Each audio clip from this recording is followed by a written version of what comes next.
Chez nous, cette semaine, on s'arrête sur invitation de la Chambre de commerce et entrepreneuriat des Sources chez Alba et Francisco, chez Arbolandia.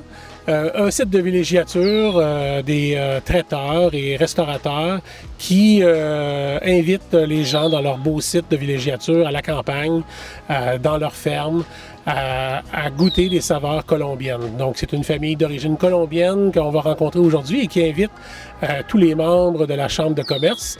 Alors, on vous invite à rester avec nous et à profiter de cette visite. Ici Alain Caron, chez Arbolandia.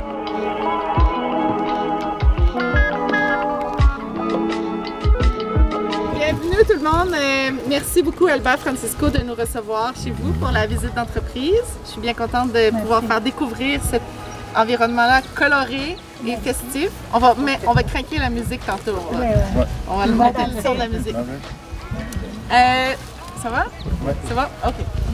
Donc, je voudrais tout d'abord dire bonjour à Dominique Sanson-Desrochers, représentante du député André Bachand. En même temps, Philippe Pagé, maire de Saint-Camille. Conseiller à Saint-Adrien, Claude Richard Bio. Je ne connais pas assez. Puis aussi Daniel Petrici, représentant de la SADC et conseiller à la ville de Danville. On se connaît tous, mais bon, quand même, c'est le protocole, c'est ça. L'événement aujourd'hui est possible grâce à nos autres qui nous reçoivent, mais aussi à Explore Affaires qui commandite aussi l'événement. Donc, on est bien content de cela pour avoir un événement de plus gratuit pour les membres. Avant de laisser parler Alba et Francisco, je veux juste vous rappeler qu'il vous reste seulement une semaine pour vous inscrire à l'Antigala si ce n'est pas déjà fait. Il y a déjà énormément de gens qui sont inscrits. Last call, après ça on arrête de vous en parler. Donc l'Antigala, si vous ne savez pas c'est quoi, ben venez me voir parce que je l'ai dit assez souvent. On a aussi l'apéro cochon qui est le 22 août cet été aux productions du 13e à Saint-Camille. Donc on va aller voir le patelin de M. Pagé. Production du 13e, c'est une entreprise de production télévisuelle qui fait Vite pas vite et Les Joyeux Patenteux. C'est vraiment une belle entreprise à découvrir. On va aller voir leur gros garage avec plein de bébelles dedans. Là. On va aller voir comment ça marche, la création d'une émission de télé comme ça, qui passe à Radio-Canada en passant. Puis c'est ça, après ça, on revient au mois d'août, fin août, avec l'AGA, puis on va lancer tranquillement la programmation pour l'année prochaine aussi, en même temps. Donc, après que Alba et Francisco nous aient présenté un petit peu leur entreprise, on pourrait aller faire peut-être une petite visite des lieux. Vous pouvez nous faire un petit tour? Oui. Parfait. Okay. Et voilà, je vous laisse la parole. Oui, merci à tout le monde. On ne parle pas bien français, mais on essaie tout le temps. Et on vient de la Colombie. Et on a commencé ici le restaurant à cause de la pandémie. Parce qu'avant, on va à des festivals et on vend la nourriture dans des villes, à Québec, Montréal, Sherbrooke. Et quand la pandémie s'arrêtait pour de vendre, tout le monde a commencé à venir ici. Parce que ici, à l'extérieur, ça avait permis de vendre la nourriture. Et on prépare la nourriture, plus la nourriture colombienne. Et on essaie de faire des assiettes québécoises des fois, mais c'est pas la même. C'est très différent, comme vous pouvez remarquer, la couleur, la musique, le bruit. Les latinos, c'est plus bruyant. Et on est ici, on reçoit des monde plus de fin de semaine. Et tout le temps sur rendez-vous. Il faut avoir une réservation parce que la nourriture qui se prépare est très précise pour chaque assiette. Ok. Je vous invite à nous suivre pour Facebook et pour Instagram. Et aussi, je vous invite à venir goûter toutes nos assiettes. Le menu était dans Facebook aussi. Et quand vous m'appelez ou m'envoyez un message pour WhatsApp, je vous envoie le menu. Et bienvenue à tous et merci pour être ici. Merci. Alors, je suis en compagnie de Alba et Francisco, mais on t'appelle plus sur le nom de... Pacho. Pacho? Petit nom. Oui. OK, donc on est avec Alba et Pacho de la famille Rodriguez d'Arbolandia. Vous invitez la Chambre de commerce aujourd'hui à vous rendre visite. C'est quoi l'objectif là, que vous voulez réaliser aujourd'hui? Bon, le plus important, c'est que les gens viennent connaître notre culture latino et notre nourriture aussi, bien sûr, et commencer à voir l'aide pour les personnes qui viennent ici dans la région latino ou les nouveaux arrivants. Okay. Donc, vous êtes d'origine latine, de la Colombie, je pense, hein? Et puis vous avez acheté le domaine ici, puis vous en faites un restaurant où on vient sur rendez-vous, c'est ça? Oui, bonjour. On a choisi venir à Danville. Avant, on est arrivé à Sherbrooke il y a 21 ans. Et après, on a commencé à construire la maison avec les enfants, et avec un peu semblable à la région de la campagne en Colombie, la région cafetière. Et quand ça a commencé la pandémie, avant, on vend la nourriture dans les villes pour les festivals. Et quand ça a commencé la pandémie, on ne peut pas y aller. Et on commençait à venir du monde ici. Et comme les restaurants sont fermés, ils peuvent venir à l'espace voir. Et ça vient, et ça a commencé à avoir du monde. Aujourd'hui, on a... Donc, vous avez fait d'une problématique où est-ce qu'on ne pouvait plus manger à l'intérieur. Vous avez profité de votre site ici pour faire manger les gens à l'extérieur et qu'on puisse continuer quand même à se rencontrer malgré la pandémie, tout en étant dans les règles acceptables. C'est comme ça que c'est né là, le Arbolandia ici. Mais bon, Arbolandia, c'est né, ça fait comme en 2016-2015. On fait des activités ici, des festivals del maïs, avec les gens qui viennent, les amis. Et après ça, c'est que ça a commencé plus Arbolandia comme un restaurant et comme un restaurant qui vient avec l'agriculture aussi. OK. Donc, ce que vous cuisinez ici, il y a une bonne partie là, des trucs que vous cuisinez, les ingrédients viennent directement de votre ferme. Là. Oui, bien sûr. Et aussi les poulets, on a des... Comment ça s'appelle? Los pollos. Explica-tu. Oui, on a élevage de poules et de poulets aussi. Oui. Parce que les latinos, ils mangent beaucoup différents des Québécois. Ah oui? Ils mangent aiment beaucoup les poules pondeuses. OK. Et on fait une nourriture spéciale 2 ou 3 fois par année. Ils viennent chercher aussi. On prépare beaucoup de produits plus de la région de la Colombie. Et on fait aussi les jardins pour avoir des produits. Aux légumes, puis de tout ça. Donc, ce que vous cuisinez, c'est totalement colombien ou c'est mixé québécois ou comment est-ce qu'on qualifie ça? So. Parce que moi, j'ai fait une assiette végétarienne qui s'appelle pâté chinois végétarien. Okay. Ça, c'est québécois, les pâtés chinois. Ah, oui. Et nous, on l'a transformé en végétarien à l'style colombien. Okay. Et presque toute la nourriture, c'est colombien, bien sûr. Okay. Oui. Donc, vous vous inspirez un peu de la culture québécoise, mais c'est toujours une saveur latino-colombienne qu'on retrouve ici. Oui, okay. On fait une sauce qui s'appelle chimichurri et vient avec aussi le sirop d'érable, que c'est le sirop d'érable d'ici, de Québec. D'accord. Donc, vous nous avez parlé un peu de l'origine, là, que vous étiez à Sherbrooke avant, puis un peu plus tôt, ensemble, on s'est parlé que vous veniez de la Colombie. Vous étiez dans le nord de la Colombie, puis qu'est-ce que vous faisiez au juste, puis comment vous vous êtes rencontrés?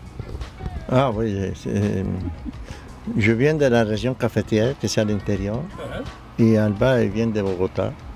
Okay.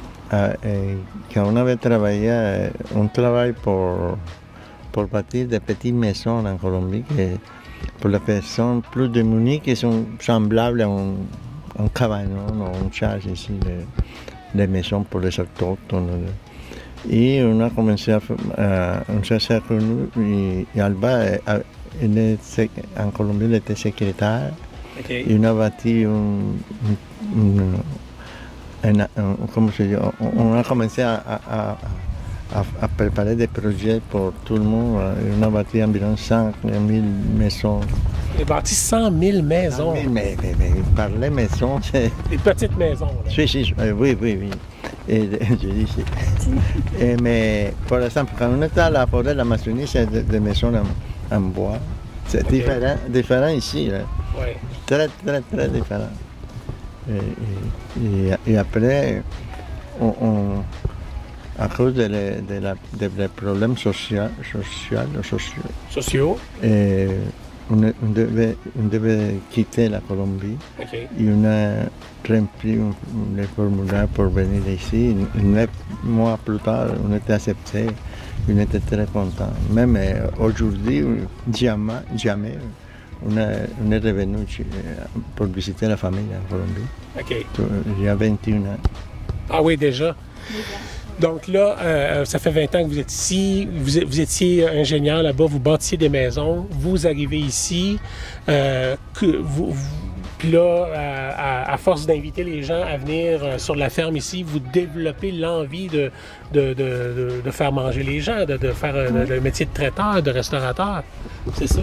Oui, parce que nous, on aime beaucoup les gens. Ouais. On aime beaucoup être accompagné de tout le monde. Et ça nous a donné qu'on était ici à la ferme et c'est facile pour nous préparer la nourriture, faire le service à la clientèle et tout ce que c'est la restauration, mais nous on apprend aussi à mesure de les années qu'on fait notre job. Là, vous faites 3 fêtes pendant l'été. Hein? Vous faites la fête des mères au mois de mai. Ensuite, vous faites une fête qui s'en vient prochainement, là, au mois de juillet. Ça, c'est la fête? Ça, c'est la fête qui s'appelle Plante ton drapeau. OK. La fête, le but de la fête, c'est que nous tous sommes, comment on dit, comme que nous tous sommes réunis pour faire juste un peuple. Okay. Donc, tous les peuples se réunissent ensemble, chacun porte son drapeau, chacun porte son identité, mais là, on est tous ensemble. Tous ensemble, c'est une fête interculturelle. Il vient des groupes de musique, on fait la nourriture, il y a des kiosques de les amis qui viennent et vendent ces choses, des bijoux, n'importe quoi. Ah oui. Et c'est très agréable. Et on a parlé d'une troisième fête, la fête du maïs, je pense. Hein? Oui, la fête du maïs. Mais je reviens à la fête de Juliette, c'est le 13 juillet. Okay. Si les gens voudraient venir, il faut s'inscrire pour mon numéro de téléphone, pour WhatsApp. Toute l'information, ça va venir bientôt. Okay. Et pour la fête du maïs, c'est le 17 de août, cette année. Okay. C'est notre 5e fête du maïs, festival du maïs. Quelle est la différence entre le festival du maïs de la famille Rodriguez et les épluchettes de blé d'Inde québécoises? Ah bon, je trouve que c'est pas sucré. Notre maïs, c'est pas sucré, je pense. Non, la fête, précis, on a pris d'ici parce qu'on aime beaucoup, mais la différence des maïs en Colombie, c'est on consomme plus de maïs qu'ici, l'appel maïs avance. Aujourd'hui, ça commence à avoir des maïs sucrés en Colombie, mais la différence pour la fête est comment se dit, la plus... Il y a des mots qui sont difficiles pour nous, oui. Mais c'est plus les bruits. Parce que les latinos, c'est plus de bruit, plus de couleurs, ils viennent des musiciens latinos. Mais de toute façon, on a la copie-collée d'ici aussi, de faire les concours. Parce que quand on était à la francisation, j'ai vu qu'il y a des mois de août, il y avait des concours pour les pluchettes de maïs. Et on a Vous faites ça aussi, ce genre de concours? Oui, oui, c'est ça. Okay. Même une chose que j'aimerais remarquer, c'est quand on a commencé à faire la nourriture, c'est plus pour les Colombiens, après pour les Latins en général. Mais aujourd'hui, on a beaucoup de clientèle québécoise parce qu'ils aiment beaucoup les saveurs. Il y a des gens qui avant de partir dans le sud, ils vont venir manger ici pour parler quelques mots en espagnol. Ouais, Ah oui? c'est Okay. Donc, les 3 fêtes dont on a parlé, ça se passe ici. Les gens réservent à partir de votre site web. On peut trouver toute l'information. Oui, oui, les sites web, Facebook, Instagram, Okay. et tout le monde réserve pour WhatsApp. Et même s'il va venir manger en temps normal, il faut réserver, toujours. OK. Oui. Parfait. Donc, en terminant, est-ce que vous auriez quelque chose à ajouter, quelque chose à dire à nos auditeurs qui vont vous regarder, quelque chose de spécial, quelque chose de... Une chose que je voulais dire, c'est plus Alba qui va l'expliquer, mais c'est... Parce que Arbolandia, c'est un nom bizarre, même en espagnol, en français, et il demande qu'est-ce que ça veut dire Arbolandia et d'où ça vient le nom. Donc, qu'est-ce que ça veut dire Arbolandia? Bon, le nom, ça vient, mes enfants, quand sont petits, on a acheté ici en 2009, ils viennent jouer avec ses amis. Et tu vois qu'il y a beaucoup d'arbres, ils s'imaginent dans sa tête, j'imagine que c'est l'Andia, c'est la terre, et arbre, c'est les arbres. Arbre, c'est arbre en français. Donc, c'est la terre des arbres, en réalité. Ouais. C'est une belle plantation de pin là, que vous avez ici. Plein blanc et plein rouge, oui. Ouais. Et on appelait ça Arbolandia. Ça veut dire que quand on voulait faire un business, on nommait notre terre, on l'a nommé Arbolandia, notre terre. OK. Bon, ben, c'est ça. Maintenant, on sait d'où ça vient, le mot Arbolandia. On connaît Alba et Pacho, donc Francisco. Alors, la famille Rodriguez, merci de nous accueillir ici. Puis, on va participer à la fête avec la Chambre de commerce et entrepreneuriat des Sources pour présenter bien de belles images là, aux gens qui vont nous regarder. Merci beaucoup. Merci.